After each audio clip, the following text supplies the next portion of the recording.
वो फंस क्या गए कि जनरली होता क्या है कि अगर आप मेडिकल करवा लेते हैं वीजा में, तो हमारे टाइम तक, अब मैं ये सब चीजें कह रहा हूं कि अब हो सकता है इनमें काफी बदलाव आ गए हों, क्योंकि हर साल 6 महीने में गवर्नमेंट काफी चेंजेस करती है, ऑस्ट्रेलियन गवर्नमेंट।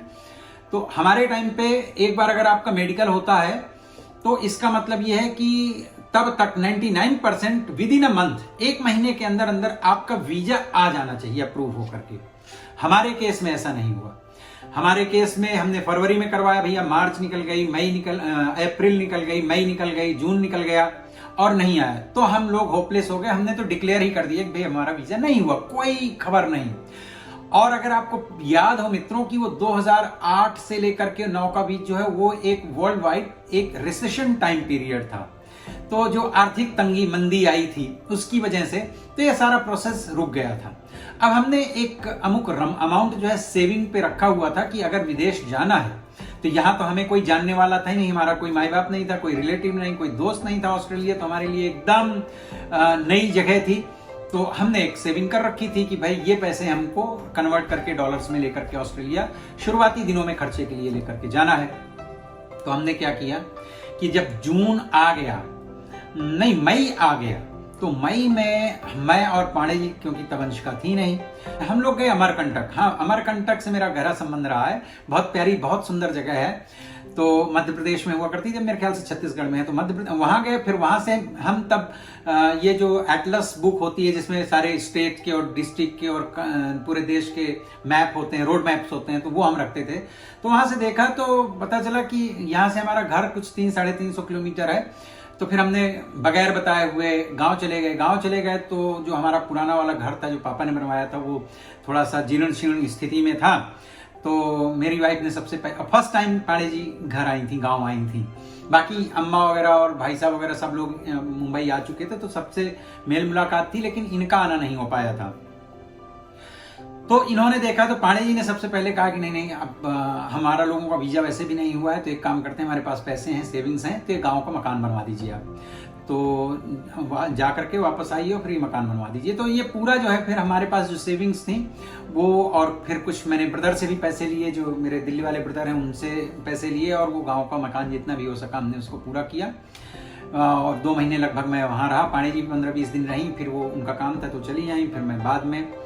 तो लास्ट दिन जो है थोड़ा सा काम बचा था, पर मेरी सिस्टर के साथ टुन्नफुस थोड़ी सी हो गई और ब्रदर भी थे, तो मुझे लगा कि ये सब करवा लेंगे। तो एक दिन दोपहर में फिर मैंने बोला भाई साहब को कि मैंने कहा मैं जा रहा हूँ, क्योंकि मुझे बहुत ये हो रहा है, मुंबई काफ़ी टाइम हो गया था, मैं उतने दिन तक मुंबई से बाहर कभी नहीं रहा था, मतलब 2 महीने लगभग हो चुके थे।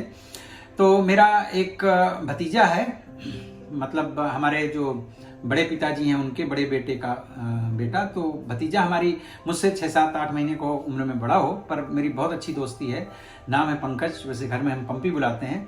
तो बहुत प्यार वाली दोस्ती है हमारी दोनों की। हालांकि हमारी बातें बहुत दिनों बाद होती हैं, कई बार तो सालों बीत जाते हैं, लेकिन एक दूसरे से मुझे ऐसा लगता है कि पंपी अभी भी मुझसे बहुत प्रेम करता है और मैं भी उसे बहुत प्यार करता हूँ। तो वो बीच में एक दिन आया हुआ था जब काम चल रहा था गाँव में।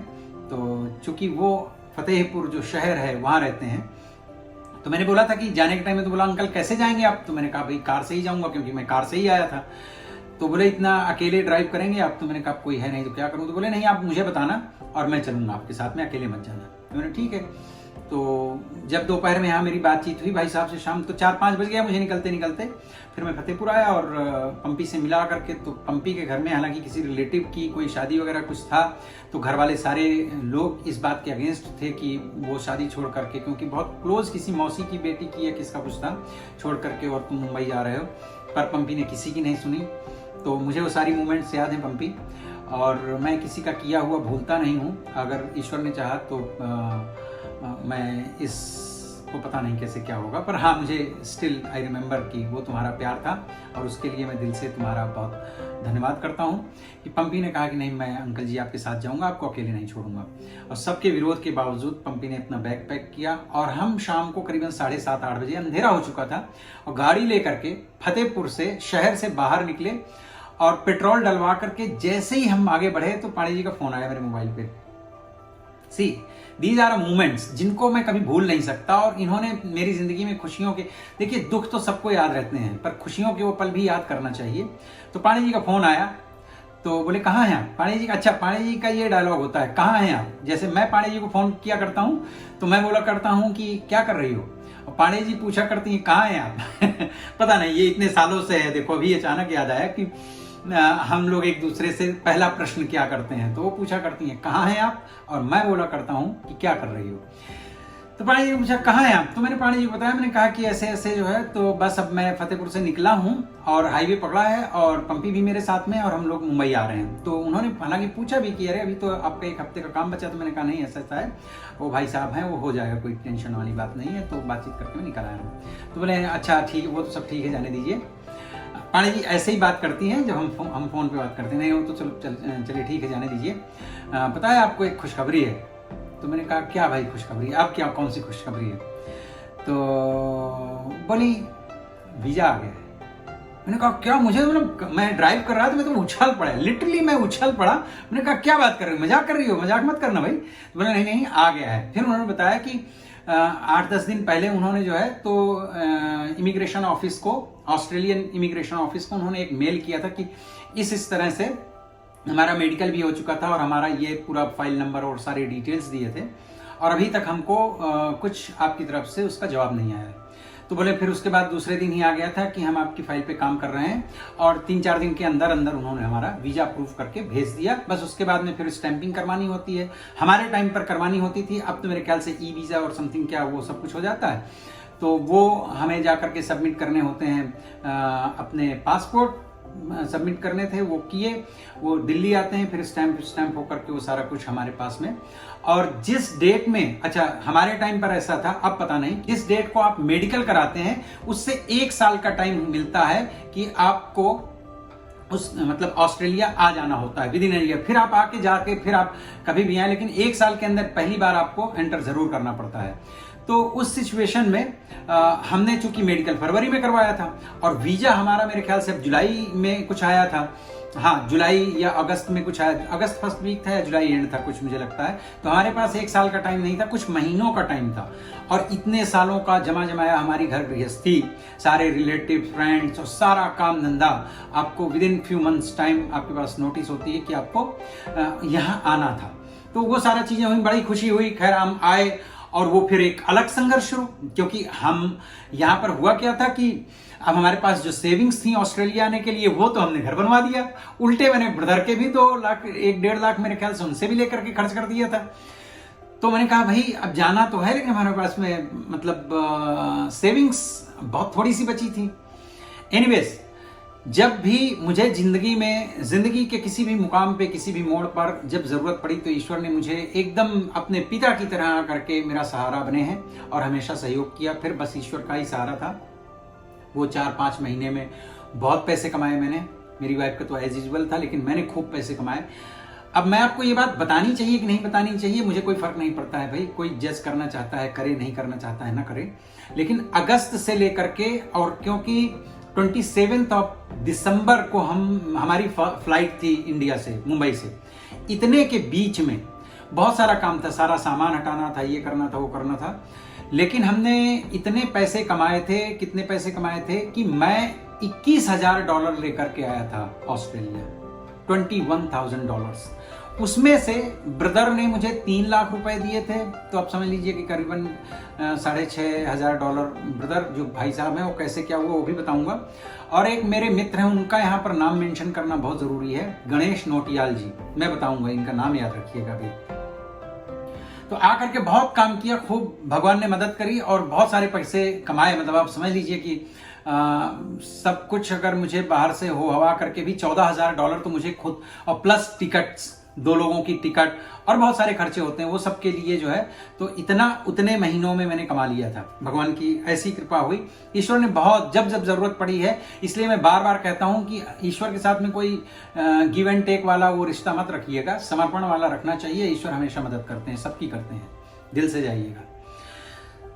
तो आने के बाद में सारा कुछ हुआ। अब इस बीच में एक और घटना घटी कि अमित जोशी जी के, तो उनके मित्र हैं घनश्याम भाई, वो भी मुंबई के हैं, बोरीवली में रहते थे। तो वो और फिर उनके एक और मित्र हैं राज कल्याणी जी, उनको तो आप मेरे साथ शुरुआती दिनों के वीडियोस में भी देख चुके होंगे, और अभी दिवाली की रात में भी वो हमारे साथ घर में, मेरा दिवाली वाला लाइव देखेंगे तो मेरे घर में वो और उनकी वाइफ दोनों लोग आए हुए, हमारे अच्छे मित्र हैं, वो यहीं हमारे यहाँ से 1-1.5 किलोमीटर दूर में रहते हैं। तो ये दोनों लोग भी अमित जोशी जी की वजह से संपर्क में आए, क्योंकि उनका भी वीजा हुआ था, तो ये था कि आप आपस में मिलने, एक दूसरे को तमाम सारी चीजें बता सकते हैं। तो ये रिसेशन टाइम पीरियड था 2009 की मिड में, मेरे ख्याल से मई जून में, कुछ नहीं, अगस्त के आसपास ही कुछ ऐसा हुआ था कि ये दोनों लोग यहाँ आए मेलबर्न, और करीबन 1.5-2 महीने मेरे ख्याल से ये यहाँ रह के गए। इनको जॉब्स नहीं मिली, और जो भी पैसे से लाए थे वो तो ऑफकोर्स खर्च हो गए, और बड़ी कोशिशें की लेकिन नौकरी नहीं थी। तो ये दोनों लोग लौट करके वही कुछ अक्टूबर-नवंबर के आसपास मुझे मिले आकर के, लोखंडवाला मेरे घर आए, दोनों ही मित्र आए मेरे घर में, और मिलकर के उन्होंने सारी दास्तान बताई कि ऑस्ट्रेलिया आप जा तो रहे हो, हम तो आपको एडवाइस देंगे कि बहुत संभल करके जाना, क्योंकि हम 1.5 से 2 महीने फुल टाइम एक्सपेंड करके आए हैं और जॉब नहीं मिली है, क्योंकि रिसेशन चल रहा है, तो जॉब मिलेगी नहीं मिलेगी इस बात का कोई भरोसा नहीं है। तो ये उन्होंने एक अपनी ओर से हमदर्दी जताई, और चूंकि वो, हालांकि बाद में इन लोगों के वापस जाने के बाद हम जब यहाँ आए और सब सेटल्ड हुए, तो मेरी सैकड़ों बार इन लोगों से घंटों बात होती थी, मैं इनको इतना मोटिवेट करता था। फिर अंत में घनश्याम भाई भी आफ्टर ऑल आए और पर्थ में सेटल्ड हुए, और 2012 या 11 में मेरे ख्याल से राज कल्याणी जी भी आकर के और सिडनी में सेटल्ड हुए। तो दोनों ही लोग आ गए, और एक हमारे और कॉमन मित्र थे, उनका भी जिक्र करना ज्यादा जरूरी है, हालांकि वो सबसे बाद में मेरे ख्याल से आकर के सेट हुए थे। उनका नाम है विनेश देसाई, वो भी सिडनी में है, और अभी उन्होंने खैर जाने दीजिए, बात नहीं बताऊंगा, लेकिन वो हमारे बड़े अच्छे मित्र हैं। तो ये सब लोग भी बाद में आए, लेकिन इन लोगों ने जब जाकर के वहां की रिपोर्ट दी ऑस्ट्रेलिया की, लोखंडवाला में मेरे घर में बैठ करके, तो मुझे भी बहुत डर लगा कि जाएंगे, इतना सारा कुछ जिंदगी भर का कमाया हुआ है, सब कुछ पता नहीं, जॉब नहीं मिली तो सब बर्बाद हो जाएगा, इतने तो पैसे लग चुके हैं, और हम वहां रहेंगे जाकर के तो वो भी खर्चा होगा, क्या करें। फिर डबल माइंडेड हो गए और बहुत स्ट्रेस में आ गए। तो मैंने कहा क्या करें। देखिए, जब बहुत एक्सट्रीम हालात होते हैं तब फिर आपको भी कुछ एक्सट्रीम डिसीजंस लेने पड़ते हैं, और उस टाइम पर फिर मैंने वही किया जो मेरा एक नेचर है, ब्लंट नेचर, बेवकूफियों वाला, वो मैंने एक बेवकूफी भरा कदम उठाया, लेकिन वो सही साबित हुआ। वो ये कि आधे अधूरे मन से कभी कोई जीत हासिल नहीं होती। तो पहले हमारा मकसद ये था कि हम सिडनी जाएं, मतलब हम ऑस्ट्रेलिया जाएंगे, क्योंकि हमारा स्टेट स्पॉन्सर वीजा था, साउथ ऑस्ट्रेलिया जो स्टेट है यहाँ का, वहां की स्टेट का स्पॉन्सर्ड वीजा था। तो हमारे साथ कंडीशन ये थी हमारे वीजा की कि हमको 2 साल वहां पर रहना था, उसके बाद हम कहीं मूव कर सकते थे। तो फिर हम 6-7 साल वहां रुके, और फिर हम सिडनी आए, यहाँ मूव हुए सिडनी। तो जब मुझे ये सब कुछ पता चला, तो मैंने कहा भाई इतने पैसे खर्च करके और वहां जाएंगे, और चूंकि घर हमारे यहाँ रहेगा, घर गृहस्थी सब कुछ यहाँ रहेगा, तो हर छोटे बड़े संघर्ष में हमारे पीछे, हमारे मन में ये लगेगा कि यार हम क्या कर रहे हैं यहाँ पर, क्योंकि नई जगह में नए तरह के संघर्ष होंगे, नए तरह के चैलेंजेस होंगे, पता नहीं हम कंफर्टेबली उनको फेस कर पाए न कर पाए। तो पता चला हर बार मन करेगा कि भाग जाओ, अपना सब कुछ बना बनाया बसा बसाया वापस आ जाएंगे। तो मैंने कहा पाड़े जी एक काम करते हैं, इस राग को ही खत्म कर देते हैं, इस संभावना को ही खत्म कर देते हैं। मैंने कहा इस घर को, जिस घर की वजह से हम थोड़े कमजोर पड़ रहे हैं, इसको रेंट में उठा देते हैं, और जब 11 महीने का एग्रीमेंट बना के हम किसी को रेंट कर देंगे, पूरा सामान इधर उधर हो जाएगा, तब फिर मन वापस आने का नहीं करेगा। तो हालांकि वो इसके लिए शुरू में एग्री नहीं हुई, फिर वो तैयार हो गई, और ने फिर पूरा सामान, मैंने एक चम्मच भी बेचा नहीं, या तो कुछ सामान अपने मित्रों को दिया, मेरे कुछ मित्र ऐसे थे जो थोड़ा कम पैसे वाले हैं, उनको बहुत सारा सामान। मैं आपको बताऊं, कम से कम मेरे 10 जोड़ी तो मेरे शूज ऐसे थे, अच्छे ब्रांडेड, जिनको मैंने शायद एक आध बार कभी पहना हो, लेदर के ये हो, क्योंकि इतना सारा सामान आप लेके नहीं आ सकते ऑस्ट्रेलिया आने के लिए। हमारे पास केवल 100 किलोग्राम का वजन था कि हम इतना ही लेके आ सकते थे, जिसमें हमारी फाइल, पेपर्स, कपड़े लत्ते, बहुत सारी चीजें होती हैं, तो ये सब चीजें नहीं उसमें आती। तो हमने मित्रों को दिए, कुछ रिश्तेदारों को दिए, कुछ गांव भिजवा दिया, कुछ इधर उधर करके हमने सारा सामान हटा दिया, बेचा कुछ भी नहीं, या तो किसी को दे दिया या फिर कुछ बचा तो गांव। मेरे पास लगभग 4 से 5 हजार कहो किताबें रही हों, उनको मैंने कुछ आधी से ज्यादा किताबें मैंने दिल्ली भिजवा दी, कुछ गांव भिजवा दी भाई साहब के पास। तो वो सारा कुछ इस प्रकार से जो है मैंने हटा करके और घर किराए पे रख दिया। जिस दिन हमको फ्लाइट पकड़नी थी उसके दूसरे दिन वो घर किसी को आकर के रहना शुरू करना था। आई मीन ये सारी कहानी जो है यहाँ पर हुई, और फिर अल्टीमेटली ये सब कुछ ठीक था। इस दरमियान क्या हुआ, शादी के बाद जो हमारी सिस्टर इन लॉ है वो थोड़ी बड़ी हुई, मैच्योर हुई, समझदार हुई। वो फिल्म इंडस्ट्री में थी, अभी भी है, अब तो एग्जीक्यूटिव प्रोड्यूसर है। फिर वो थोड़ी जब बड़ी हुई, समझदार हुई, तो उसके साथ हमारा संबंध मतलब संपर्क बना रहा, उसका आना जाना सब कुछ रहा। पर मम्मी पापा के साथ में मेरा आज तक, मतलब आज तक नहीं, तब तक नहीं हो पाया था। वहाँ एक छोटा सा और इंसिडेंट हुआ था। देखिए, जब हमको यहाँ आना था, छोटी सी बात है, बतानी चाहिए कि नहीं चाहिए, मैं कोई बुराई उराई के लिए नहीं कह रहा हूँ, क्योंकि अब ये बातें मेरे दिल में नहीं है, लेकिन ये एक घटना है कि जब आप किसी बड़े काम की दिशा की ओर बढ़ रहे होते हैं, अग्रसर हो रहे होते हैं, गैर इरादतन आपके अपने लोग भी आपको कई बार दुखी करते हैं या आपकी स्पीड को कम करते हैं।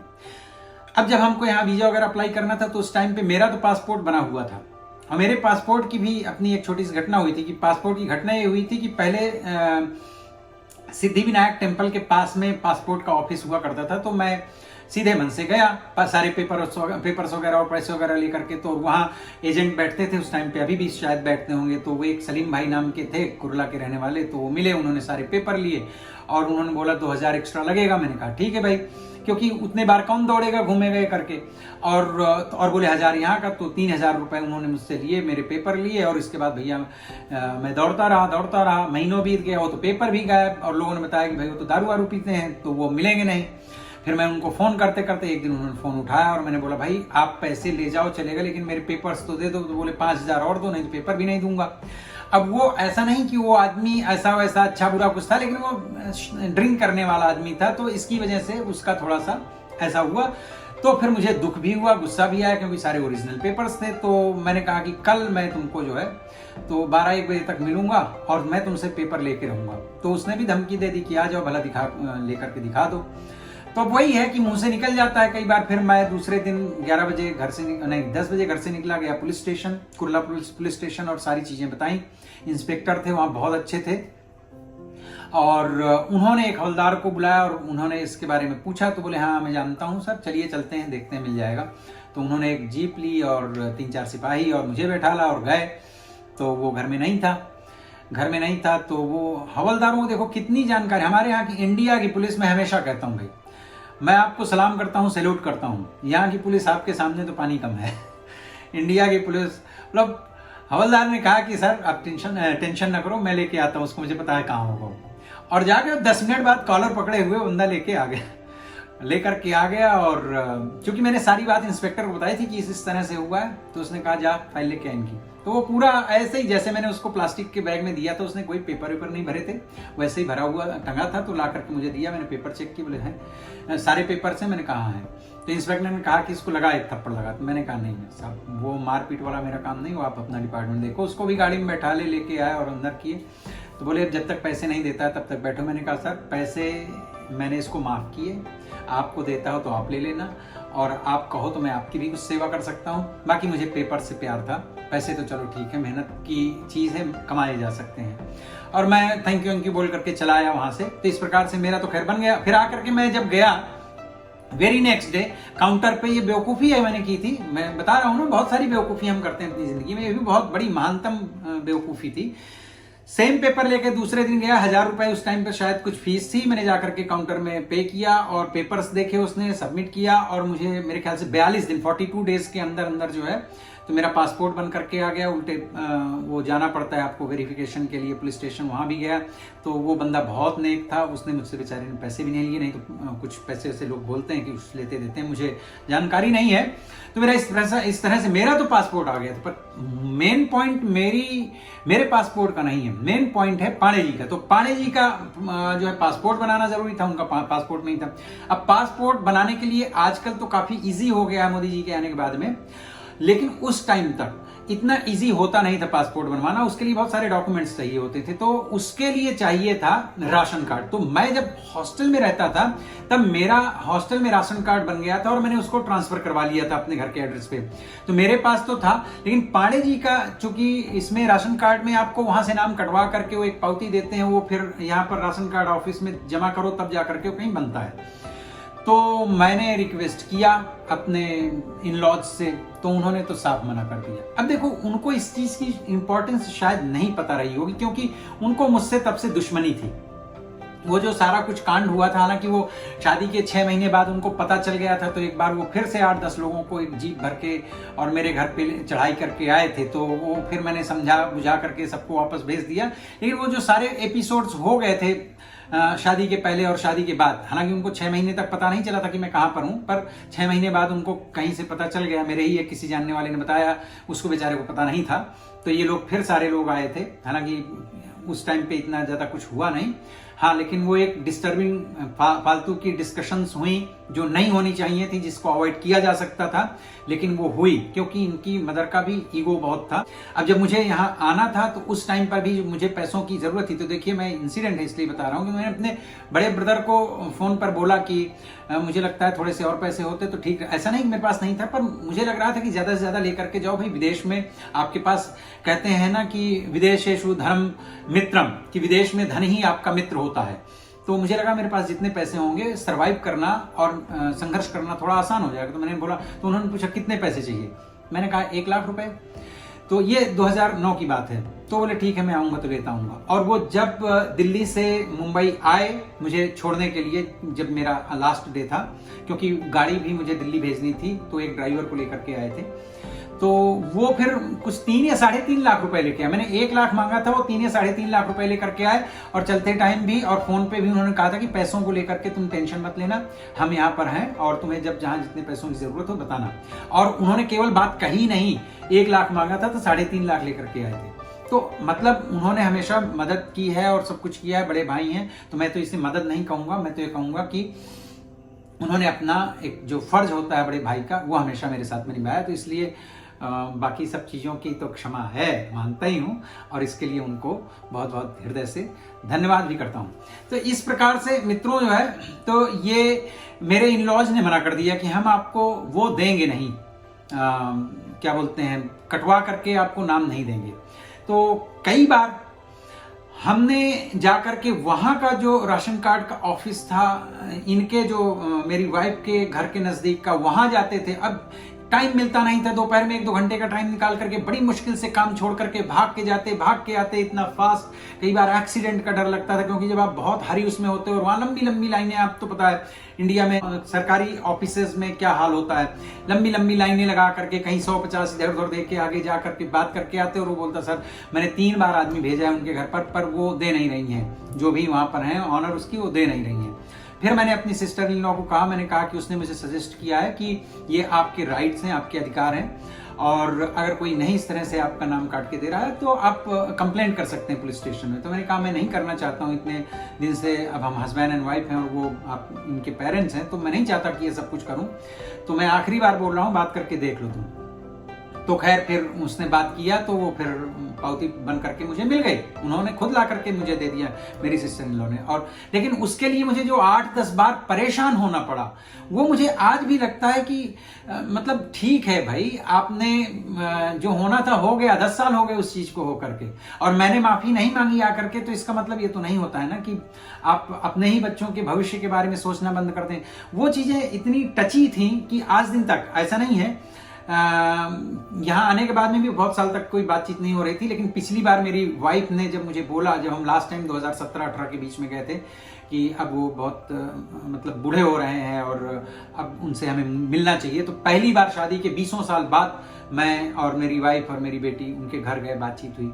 अभी मेरी मतलब मदर इन लॉ के पैरों का ऑपरेशन वगैरह हुआ, तो भी बातचीत हुई, जो भी कुछ हो सकता है बीइंग लाइक अब आप उनके बच्चे हैं तो जो करना चाहिए वो सारी जो भी सेवा धर्म है वो हम लोग करते हैं, बातचीत भी होती है, ऐसा कुछ मन में दिल में कोई शिकवा शिकायत नहीं है। क्योंकि ये कथा उस टाइम की है जिस समय हम ये सब फेजेस से गुजर रहे थे, तो मुझे लगा इसलिए मैं मेंशन कर रहा हूं। मेरा किसी के प्रति मन में, और मैं किसी के लिए भी मन में कभी कोई पाप, कभी कोई दोष, कभी कुछ नहीं रखता। घटनाएं घटनी ही, गुस्सा आता है, मैं बोलता हूं, रिएक्ट करता हूं और उसके तुरंत बाद भूल जाता हूं, क्योंकि मैं मन में रखता नहीं, मेरे अपना जो भी मन में होता है वो कह देता हूं। तो मैंने तभी भी कहा सुना रहा होगा, लेकिन वो किसी तरह से पासपोर्ट बना और ये वीजा का प्रोसेस इतना लेंदी था, इतना लंबा चला, पैसे भी लगे, और फिर हमको स्टेट स्पॉन्सरशिप का मिला। पहले हम कुछ और ऑक्यूपेशन दिखाना चाहते थे, फिर हमने बाद में ये चुना। वो सारा एक लंबा प्रोसेस था जिसके लिए बहुत धक्के खाने पड़े। हमको जब वीजा फाइनली मिल गया तो उसके बाद में हमने पूरी इस तरह से तैयारियां की। गणेश नौटियाल जी मेरे जो बहुत अच्छे मित्र हैं, उनके बारे में मैं आपको बताऊं, आप दंग रह जाएंगे। ऐसे मित्र बड़े सौभाग्यशाली लोगों को मिलते हैं। गणेश जी आए थे और हमारे आने के 10-15 दिन पहले वो हिमाचल प्रदेश के हैं और वो वहाँ एक गवर्नमेंट स्कूल में अध्यापक हैं और योगा टीचर भी हैं, तो बहुत बढ़िया कमाते हैं। उनके खुद की 2-3 प्रॉपर्टी हैं यहाँ पर मुंबई में। और हमारे ग्रुप में वो सबसे पहले व्यक्ति थे जिन्होंने सबसे पहले अपार्टमेंट खरीदा था। हालांकि वो फिर कुछ प्रॉब्लम हुई, इसके बाद भी उन्होंने 2 और खरीदे, 2 या 3 खरीद चुके हैं अभी तक। और उन्होंने अपने गांव में भी बहुत बढ़िया महल जैसा घर बनवाया है और बड़े प्रेमी आदमी हैं, बहुत अच्छे इंसान हैं और मित्र बहुत अच्छे हैं। तो उनकी तारीफ मैं इतनी इसलिए कर रहा हूं कि एक लंबा समय हमने उनके साथ में गुजारा, हंसी मजाक, और बिल्कुल कभी एहसास नहीं हुआ जीवन में किसी की कमी नहीं एहसास करने देते थे। इतने बढ़िया मित्र थे। तो एक 15 दिन पहले वो अपने गांव से लौटे थे, अपनी छोटी सिस्टर की शादी करके आए थे। तो जो भी पैसा वैसा होता है, आपको पता है अपने यहाँ लड़कियों की शादी होती है तो कितना पैसा खर्च होता है, और सारा कुछ खर्च करके वहां पर आए थे, क्योंकि उनको पता था कि हम जाने वाले हैं, तो मिलने आए थे। तो ऐसे ही मैंने उनसे मतलब ये मैंने एक बेवकूफ़ी की या पता नहीं कैसे, लेकिन मैं उस टाइम पर थोड़ा सा सेल्फिश हो गया था। एक इस भय से सेल्फिश था कि रिसेशन चल रहा है, कल्याणी जी वगैरह ने आकर के मुझे बताया है, तो मुझे लगा कि शायद लंबे टाइम तक हमको जॉब वगैरह नहीं मिलती है, तो हमारे पास में इतना पैसा होना चाहिए कि हम किसी तरह से साल 6 महीने सर्वाइव कर सकें। तो मुझे था कि जहाँ कहीं से भी कुछ भी होता है, थोड़ा और पैसे बोरो कर लो और बाद में तो हम वापस कर ही देंगे।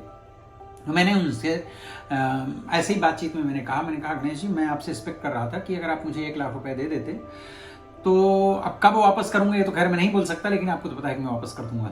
तो उन्होंने बताया, बोले कि मैं तो उल्टे यहाँ से भी मैंने अपने थोड़े बहुत फंड से भी निकाल लिया है और सब करा करके पैसे तो मैंने शादी में खर्च कर दिए हैं, जो कि बिल्कुल जायज़ है। और उस वक्त तक मेरे ख्याल से वो और उनका छोटा भाई थोड़ा बहुत कमाता था। मेन सोर्स ऑफ इनकम अपनी फैमिली के यही लोग थे। तो बोले अभी तो है नहीं, पर मैं देखता हूँ कुछ। तो मैंने कहा कोई बात नहीं।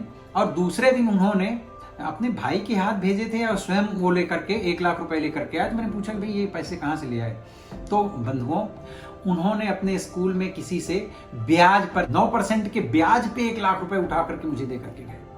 और मैंने भल मना किया, मैंने कहा नहीं यार बंधु, मुझे ऐसा कुछ नहीं। अरे बोले आप मेरे मित्र हैं, आप इतनी दूर जा रहे हैं, प्रदेश जा रहे हैं, और मैं अगर आपके लिए इतना भी नहीं कर सकता, मतलब आप समझ रहे हो। तो ऐसे मित्र वगैरह अपने जीवन में मिलना मतलब बहुत बड़ी बात होती है। तो मैं इन सब का हृदयपूर्वक बहुत धन्यवाद अदा करता हूँ। और इस बीच में मुझे देखिए बहुत सारे मित्र, बहुत अच्छे मित्र मुझे मिले। सबके नाम पे तो मैं शायद नहीं ले पाऊंगा, लेकिन इस बीच में मेरे एक और बड़े अच्छे मित्र हैं, अभी भी हैं, वो मेरे बड़े अच्छे मित्र हैं। सुनील शर्मा नाम है, वो साउथ में बहुत सारे सीरियल्स में काम कर चुके हैं और अपने हिंदी फिल्मों में भी, हिंदी सीरियल्स और कमर्शियल्स वगैरह बहुत कर चुके हैं। अच्छा काम करते हैं, बहुत अच्छे एक्टर हैं, अभी भी वो काफ़ी काम कर रहे हैं। एक और अच्छे मेरे मित्र बने थे जब मैं शादी के, मेरे ख्याल नहीं, जब मैं शादी के पहले जब मूव हुआ था यहाँ 4 बंगले में, तो उनका नाम था रवि शर्मा। हालांकि वो काफ़ी उम्र में मुझसे काफ़ी बड़े थे। वो शायद नशीर साहब के और ओमपुरी वगैरह के बैच के व्यक्ति हैं, NSD के, और वो डायरेक्टर भी थे। एक्टर तो अच्छे थे, लेकिन वो डायरेक्टर, राइटर, बहुत टैलेंटेड आदमी थे। तो उन्होंने एक सीरियल डायरेक्ट किया था, स्वप्न वासोदत्तम। तो उसकी डबिंग के टाइम पर मेरी उनकी मुलाकात किसी ने, मेरे एक मित्र ने करवाई थी, जीवनाथ जी नाम था उनका। तो उनसे मेरी बहुत अच्छी मित्रता उसमें हुई। और उसी सीरियल की डबिंग में, क्योंकि उसमें एक रोल राजपाल यादव ने किया था, और क्या था, विदूषक का रोल किया था। तो राजपाल यादव जी भी उसमें डबिंग वगैरह किया करते थे, हम भी करते थे। तो उसी टाइम पे मेरी राजपाल यादव से मित्रता हुई थी, रवि शर्मा जी के यहाँ से। हालांकि फिर राजपाल यादव जी का अपना एक करियर आगे निकल गया, बहुत आगे निकल गया, और मेरी शुभकामनाएं उनके साथ में। कई साल बाद एक बार मेरी उनकी कहीं मुलाकात हुई, तो मैं तो संकोच कर रहा था कि शायद ये राजपाल यादव हैं, तो मुझे पहचाने न पहचाने, भाई एक पुराने टाइम के मित्र हैं हम, पर आज तो एक फासला है बहुत बड़ा। लेकिन किसी पार्टी में मिले थे, वीनस वालों की थी, रतन जैन जी के भतीजे की किसी शादी में इन्वाइटेड था। तो वहां की बात है, तो आए हुए थे। तो इन्होंने सामने से देखा तो बिल्कुल राजपाल यादव, मतलब जमीनी आदमी का ये सच्चाई होती है। देखिए राजपाल यादव सामने से मुझे देख करके, अरे पांडे जी कहाँ हैं आप, आकर के गले मिले, और मेरी भाभी जी कहाँ हैं, पांडे जी से मिले, क्योंकि पहले वो उस टाइम पर मेरे घर आना जाना उनका हुआ करता था। देखिए सब विषयांतर्गत है, इसलिए मैं बातें बता रहा हूँ।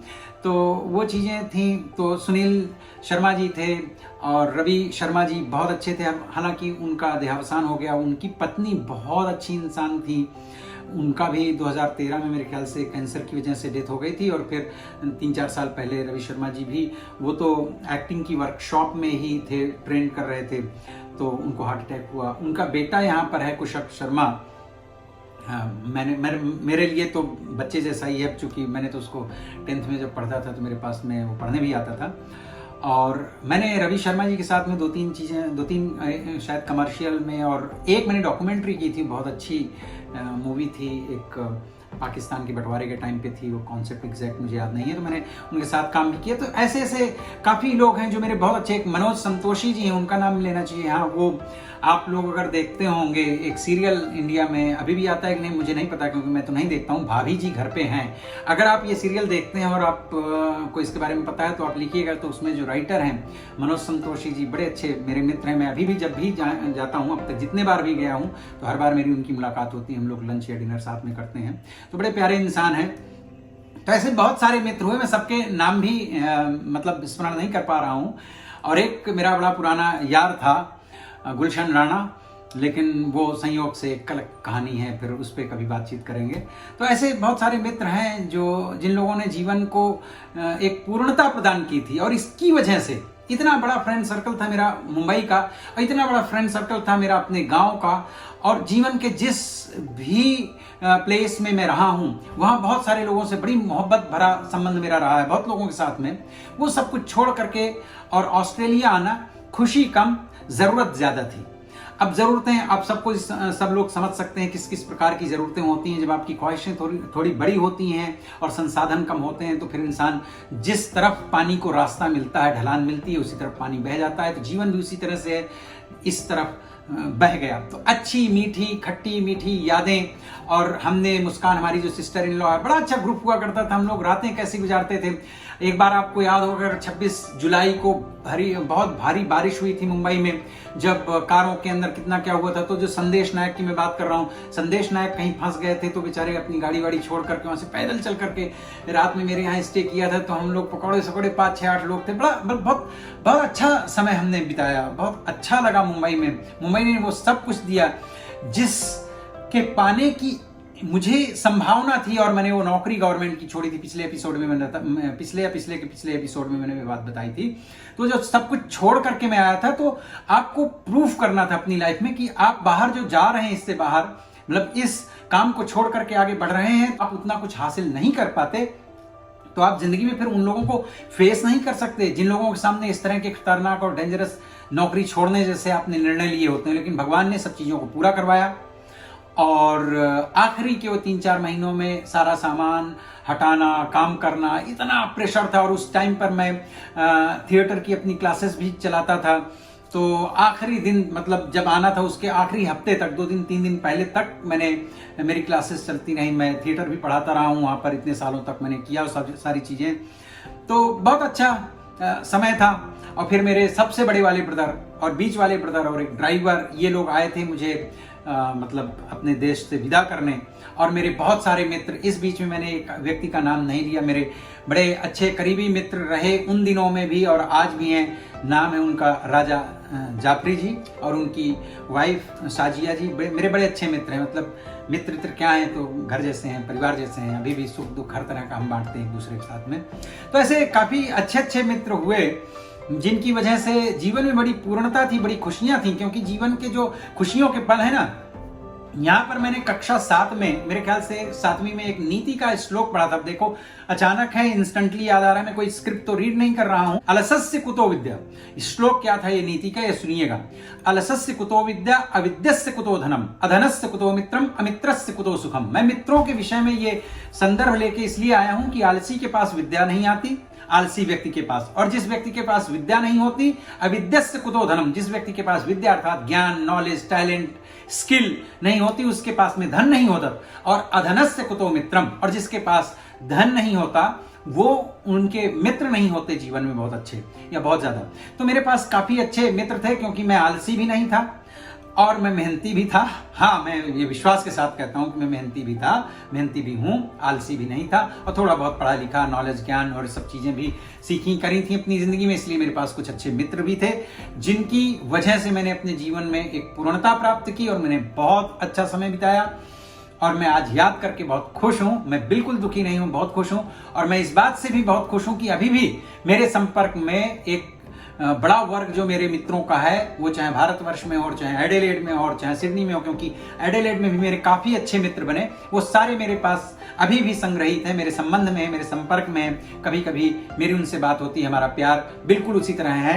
एक नाम छूटा जा रहा था, बहुत ही क्लोज, दिल से प्यार करने वाले राधेश शर्मा जी, और वो इंदौर के हैं, और उनकी पत्नी। ये लोगों ने बहुत दिल से प्यार दिया। कभी मतलब ऐसा लगता था जैसे मैं अपने सगे भाइयों के साथ उठ बैठ रहा हूँ। बहुत प्यार करते हैं, अभी भी हम जाते हैं। और उनकी बेटी पीहू, वो भी बड़ी प्यारी बच्ची है। तो सारे लोगों ने बहुत अच्छा समय हमारे साथ बिताया, हमने उनके साथ में बिताया। पारिक जी और एलिजाबेथ, उनके हस्बैंड, इनेसियो, पीटर साहब, कितने लोगों के नाम ने, बहुत सारे लोगों के नाम। हरीश मेवाल जी के साथ में भी कई बार इंटरेक्शन हुए हमारे, कई मतलब अच्छा समय उनके साथ में भी गुजरा। तो बहुत सारे लोगों का समूह मिल करके आपके जीवन के मार्ग को तय करता है। और 26 तारीख को मेरे ब्रदर आ गए थे मुंबई, दोनों ब्रदर, और मेरे कई मित्रों में से घनश्याम भाई भी आए हुए थे और राज कल्याणी जी भी आए हुए थे। तो इस तरह से कई लोग थे जो मेरे बड़े अच्छे मित्र थे। सब लोग मेरी विदाई के क्षणों की तैयारी कर रहे थे, इंतजार कर रहे थे। और 27 तारीख को हमारी रात में फ्लाइट थी।